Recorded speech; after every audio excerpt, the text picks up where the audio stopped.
जय जय श्री सीताराम। श्री रामचरितमानस किष्किंधा कांड लोहा संख्या 26 से आगे। यही विध कहता के बहुभाती, गिरिकंदरा सुनी संपाती।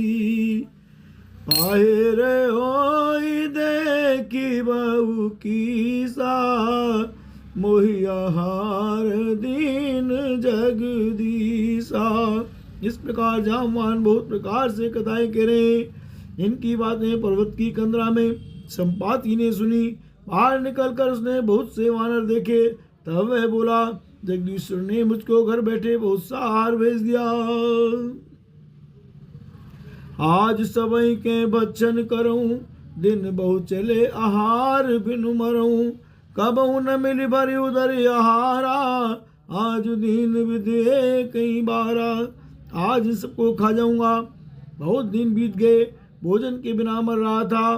पेट भर भोजन कभी नहीं मिलता। आज विधाता ने एक ही बार में बहुत सा भोजन दे दिया है।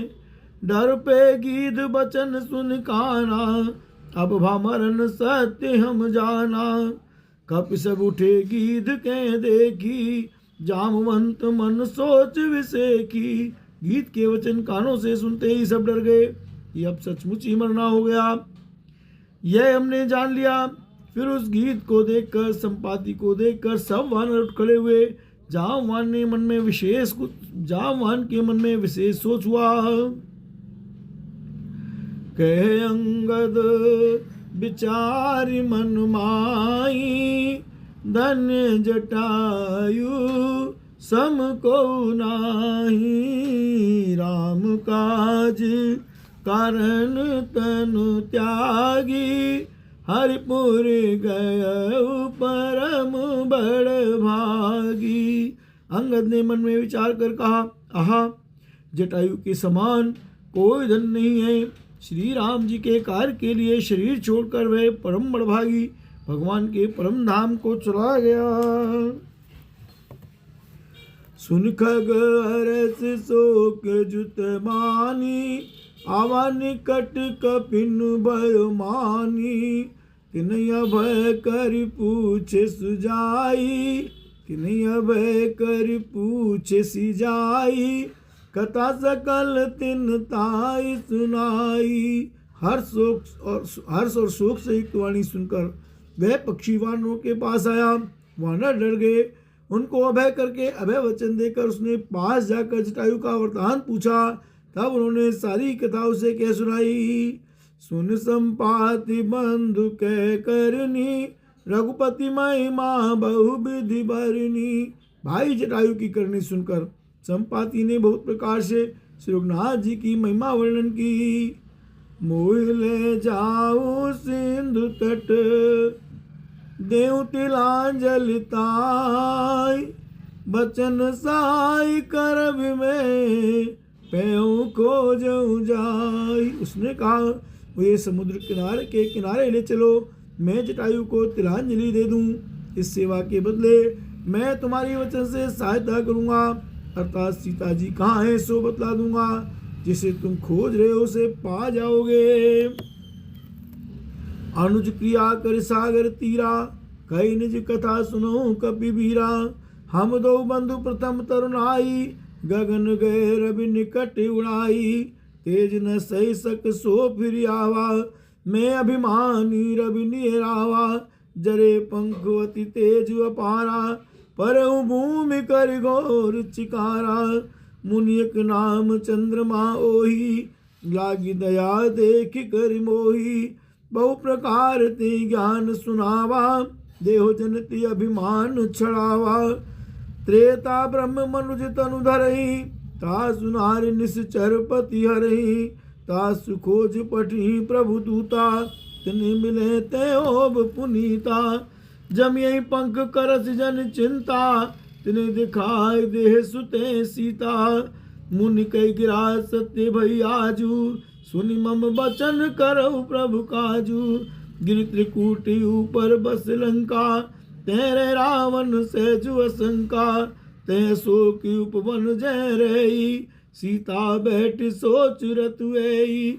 मैं देखूं तुम नाही, गिरदई दृष्टि अपार, बूढ़ भयो नत करते हूँ, कछुक सहाय तुम्हार राम।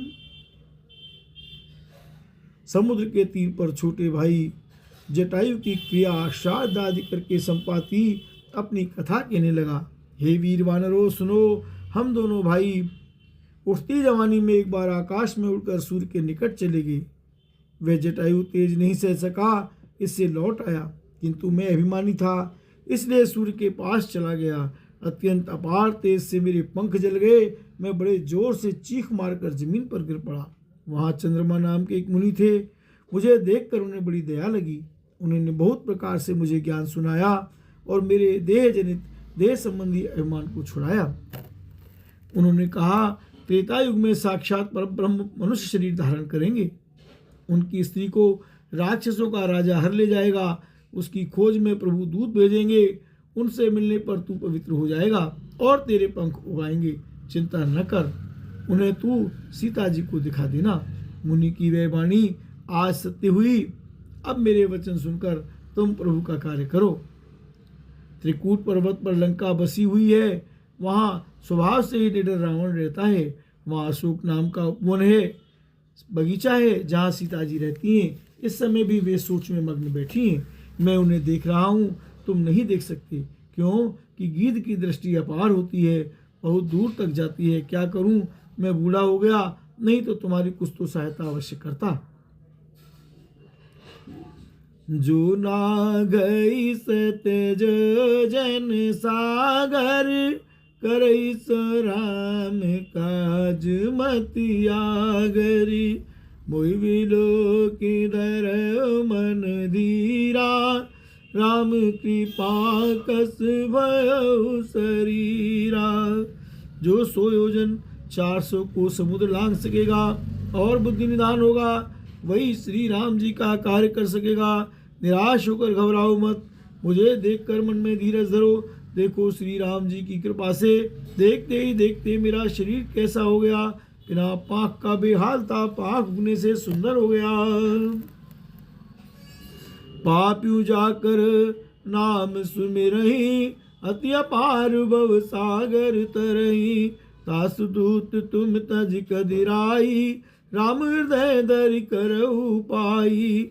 अस कह गरुड़ गीध जब गयऊ, तिनके मन अति विस्मय भयऊ।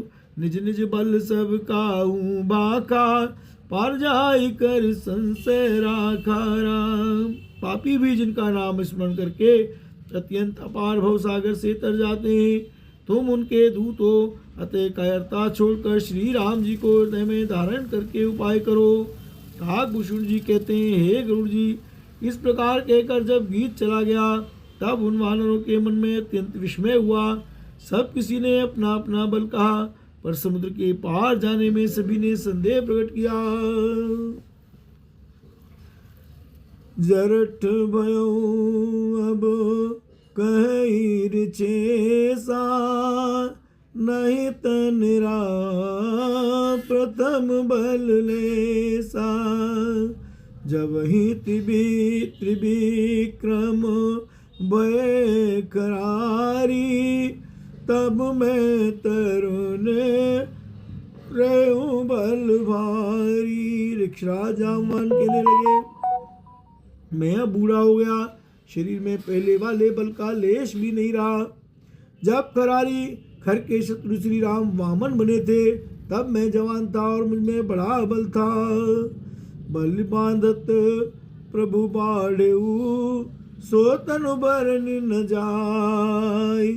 उभय घरी में दीनी, सात प्रदेश निधाय। सीताराम। बलि के बांधते समय प्रभु इतने बढ़े कि उस शरीर का वर्णन नहीं हो सकता, किंतु मैंने 2 ही घड़ी में दौड़कर उस शरीर की 7 प्रदक्षिणाएं कर ली।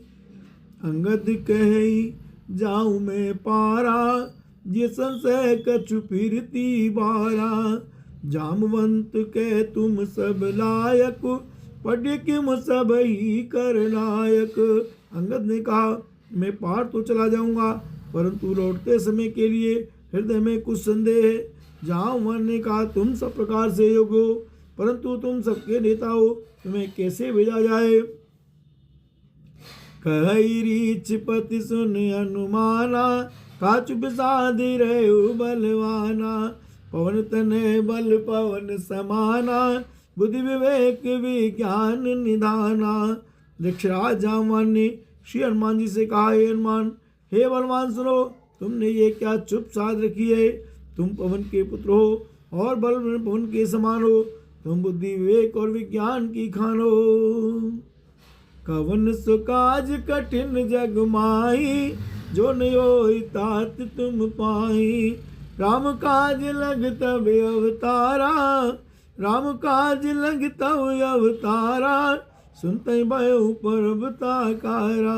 जगत में कौन सा ऐसा कठिन काम है जो हितात तुमसे न हो सके। श्री राम जी के कार्य के लिए ही तो तुम्हारा अवतार हुआ है। यह सुनते ही हनुमान जी पर्वत के आकार के अत्यंत विशाल काय हो गए। कनक बरन तन तेज विराजा, मानो अपर गिरन कर राजा। सिंहनाद कर बारह बारा, लीलना गौ जल निधि खारा। सहित सहाय राम नहीं मारी, आनो या त्रिकूट उपारी। जामवंत मैं पूछूं तो ही, उचित सिखावन दीजऊ मोही। उनका सोने का सरंग है, शरीर पर तेज सुशोभित है, मानो दूसरा पर्वतों का राजा सुमेरु हो। हनुमान जी ने बार बार सिंहनाद करके कहा, मैं इस काले समुद्र को खेल ही में ही लांघ सकता हूँ और सहायकों से रावण को मारकर त्रिकूट पर्वत को उखाड़ कर यहाँ ला सकता हूँ। हे जामवान, मैं तुमसे पूछता हूँ, तुम मुझे उचित सीख देना कि मुझे क्या करना चाहिए।